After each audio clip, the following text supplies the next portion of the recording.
fossil. It says graptolites lived 410 million years ago. Only problem is they found graptolites still alive. Now, if they're still alive, couldn't they be found in any rock layer? This one shows the kids the Devonian period. It says this is from 325 million years ago. It has lobe-finned fish. They got a short leg and then the fin. Well, this is silly. Lobe-finned fish are still very much alive today. It's called the coelacanth. And when they first found the coelacanth still alive in 1938, they said, wow, would you look at this? They survived for 325 million years. It never dawned on them one time to question the geologic column. That thought never crossed their brain. This lady wrote a book about it, A Fish Caught in Time. Yes, boys and girls, this is our own great uncle, 40 million times removed. I'm not sure I can help somebody like that. This textbook says that Cretaceous and Jurassic period are from dinosaurs that lived 70 million years ago.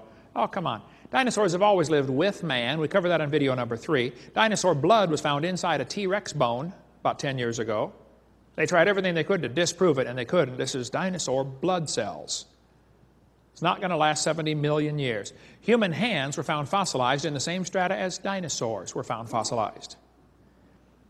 Textbooks say the layers are different ages. I'm sorry, that's baloney. Now, Charlie Darwin didn't like round numbers. He said the Wealdian deposits are 306,662,400 years old. How he knows is anybody's guess. But here they are telling the kids the layers are different ages, and yet all over the world, petrified trees are found, like this one, standing up, connecting different rock layers. Now, if you have a petrified tree standing up, running through multiple rock layers, I don't think it's common sense to say the layers are different ages. Not by much, anyway. I mean, how long can a dead tree stand there before it falls down? 5 years, 10 years, 20 years, 5,000 years? I doubt that. And yet, petrified trees in they're called polystratofossils, going through multiple layers. They're very common. Hundreds and hundreds have been found. It would only take one to prove the point. But hundreds have been found, petrified, standing up.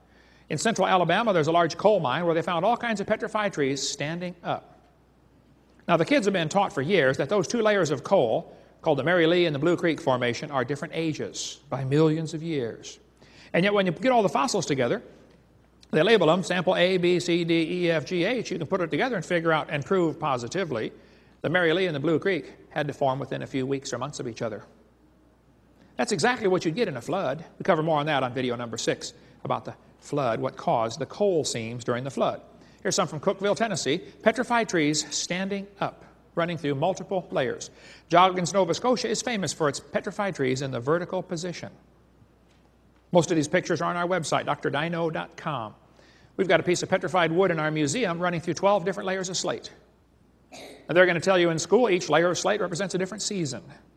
That's 12 years. I'm sorry, that's not true.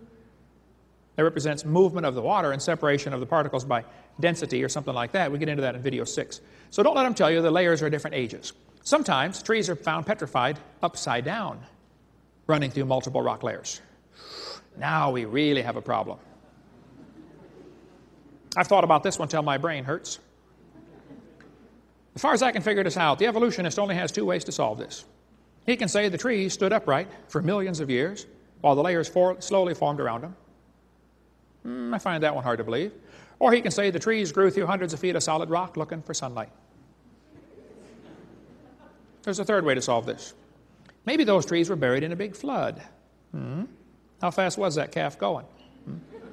Might be 2 ways to look at this, you know. Yeah. When Mount St. Helens blew its top, it blew thousands of trees down into Spirit Lake. Over 20,000 trees have already sunk to the bottom and are stuck in the mud at the bottom of Spirit Lake. Many thousands of them are standing up in the vertical position. And those trees are going to petrify. They're already beginning to petrify. It does not take long for things to petrify. Here's a piece of petrified firewood. I've got a piece of petrified pallet in our museum from a pallet shop that cut pieces of wood. Some kid sent me a box of petrified acorns. He said, Brother Hovind, I tried an experiment. I put these acorns in a bucket of water and forgot about them. A year later, I thought maybe they might sprout, but now they're all petrified. Would you like some for your museum? I mean, they're solid rock. Here's a petrified dog inside a tree in Georgia. They cut the tree down for firewood and say, wait, don't cut that one up. There's a dog inside. Turned to stone. Here's a petrified cowboy boot with the cowboy's legs still in it. The boot was made in the 1950s. Here's a petrified fish giving birth. Petrified hat from New Zealand. Here's a petrified pickle in our museum. I'm not kidding. The guy sent it to me. He said, Brother Hovind, we found this old house in Montana. The roof was gone. The house had been empty for at least 30 years. We went down the basement. There's a bunch of jars of pickles, a pantry. But the lid to one of the jars rusted off, and inside the pickle turned to stone. Would you like it for your museum? I said, well, yeah. A petrified pickle. The jar was made between 1930 and 1960. That's the year they made those jars. I don't know when the pickle got put in there, but sometime in there. Don't let them tell you it takes millions of years. There's petrified sacks of flour found in Eureka Springs, Arkansas, from a flour mill that flooded in the 1910s, I believe. So kids, when they tell you the layers are different ages, you're being lied to. That's not true. Don't believe that. 80 to 85% of Earth's surface does not even have 3 geologic periods appearing in correct consecutive order. This guy says it becomes an overall exercise of gargantuan special pleading and imagination for the evolutionary uniformitarian paradigm to maintain there ever were geologic periods. The geologic column is a hoax. One of the biggest lies ever passed off on humanity, but the vast majority of the world believes it, even though it doesn't exist. When they started teaching that in the 1830s, people began to change their worldview away from what the Bible teaches to this new view from Charlie Lyell, the lawyer from Scotland, that each layer was a different age. This teaching really had a strong influence on a young preacher from England. There was a fellow that just graduated from Bible college to be a preacher. His name was Charles Darwin. The only degree Darwin ever got was a theology degree. And today they call him a great scientist. All he got was a theology degree, which is not bad, but he's not a scientist. Charles Darwin set sail on board the Beagle. He's going to sail around the world and collect bugs for somebody back in England.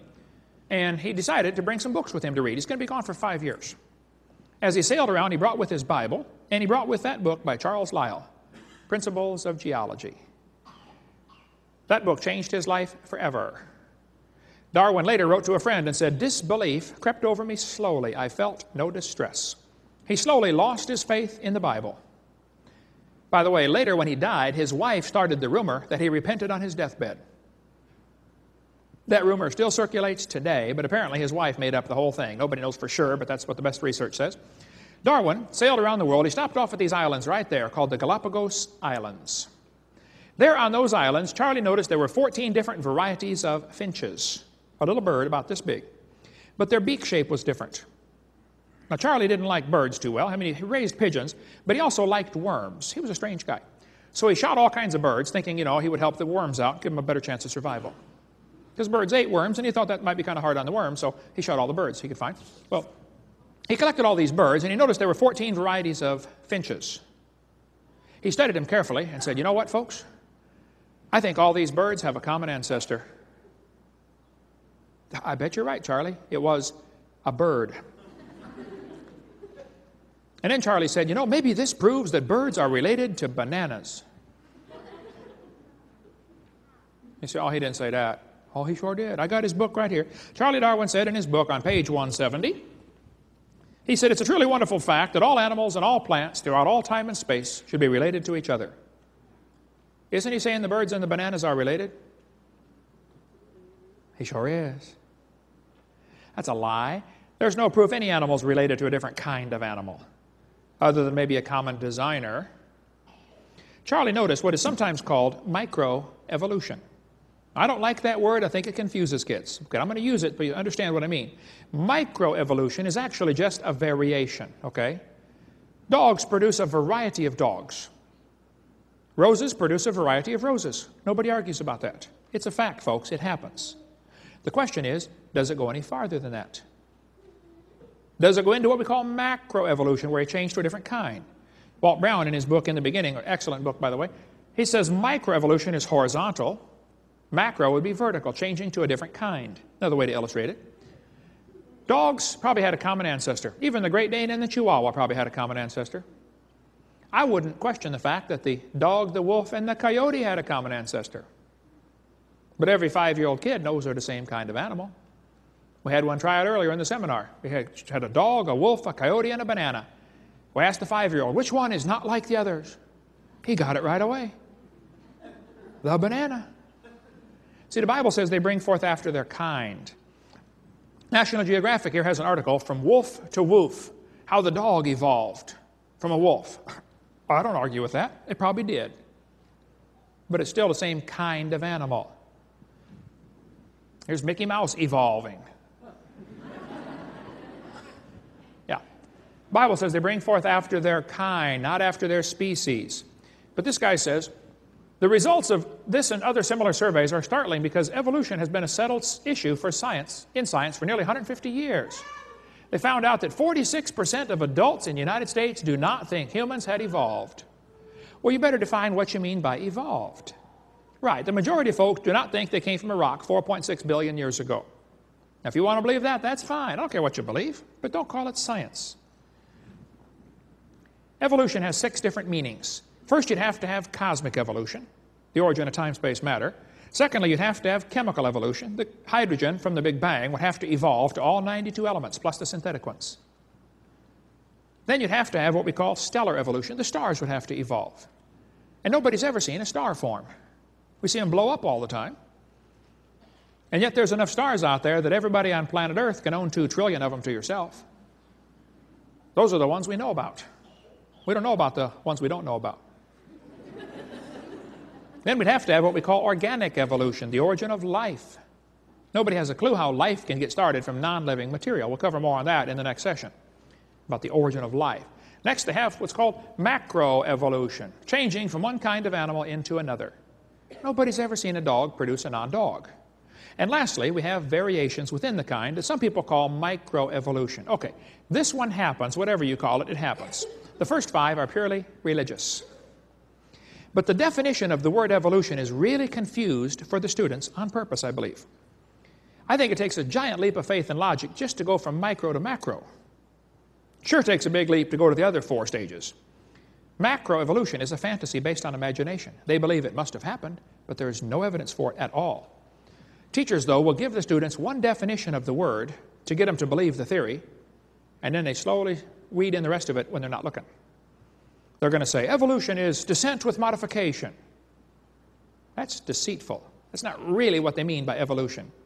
This textbook says, evolution is change over time. First definition. Watch how they change the definition now. In other words, living things have changed over time. Wait a minute. What happened to the first 4 stages? You're going to skip all the way down to living things and just assume the first 4 happened? Then they say, evolution is a change in species over time. Now they jumped right down to what I believe in. I believe species can change over time. I think the changes are limited. Still the same kind, but somebody might call it a different species. It's still the same kind of animal. That's not really what they mean by evolution, folks. What they really mean is the whole theory comes as a package deal. Variations certainly happen, but they have limits. Haven't the farmers been trying to get bigger pigs for a long time? Do you think they'll ever get a pig as big as Texas? No, I bet there's a limit in there someplace, isn't there? I'm not sure if they reached it or not, but they're probably getting close to the limit of pig size. Roaches